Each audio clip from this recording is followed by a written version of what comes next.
কখনোই British MP হিসাবে এখানে দাঁড়াতে পারতাম না। যুক্তরাজ্যের লেবার পার্টির সাবেক মন্ত্রী ও শেখ হাসিনার ছোট বোন শেখ রেহানার মেয়ে টিউলিপ সিদ্দিকীর সঙ্গে দেখা করবেন না ডক্টর মোহাম্মদ ইউনূস। হ্যাঁ, ঠিকই শুনেছেন। যুক্তরাজ্যে সফরে গিয়েও ব্রিটিশ এমপি টিউলিপ সিদ্দিকীর সঙ্গে সাক্ষাৎ করতে অস্বীকৃতি জানালেন বাংলাদেশের অন্তর্বর্তীকালীন সরকারের প্রধান উপদেষ্টা ও নোবেলজয়ী ডক্টর মোহাম্মদ ইউনূস। টিউলিপ একটি চিঠির মাধ্যমে আহ্বান জানিয়েছিলেন, একটি আলোচনায় বসে ভুল বোঝাবুঝি দূর করতে চান তিনি। উদ্দেশ্য ছিল তার বিরুদ্ধে ওঠা দুর্নীতির অভিযোগ নিয়ে মুখোমুখি কথা বলা।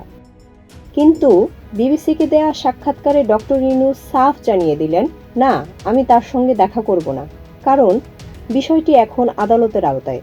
আমি আইনি প্রক্রিয়ায় হস্তক্ষেপ করতে চাই না। এদিকে বাংলাদেশের দুর্নীতি দমন কমিশন টিউলিপের বিরুদ্ধে তদন্ত চালাচ্ছে। অভিযোগ, শেখ হাসিনার শাসনামলে টিউলিপ অবৈধভাবে জমি গ্রহণ করেছেন।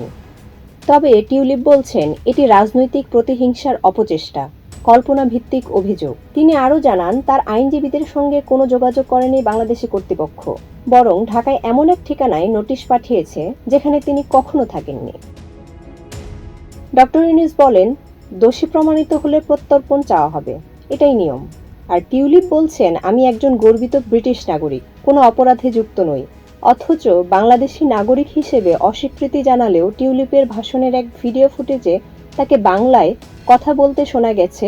সেখানে তিনি গর্বের সঙ্গে বলেছিলেন তিনি বাংলাদেশি নাগরিক। গত ৫ আগস্ট ছাত্র জনতার গণ-অভ্যুত্থানে ভারত পালিয়ে যান আওয়ামী লীগ সভাপতি ও ক্ষমতাচ্যুত প্রধানমন্ত্রী শেখ হাসিনা।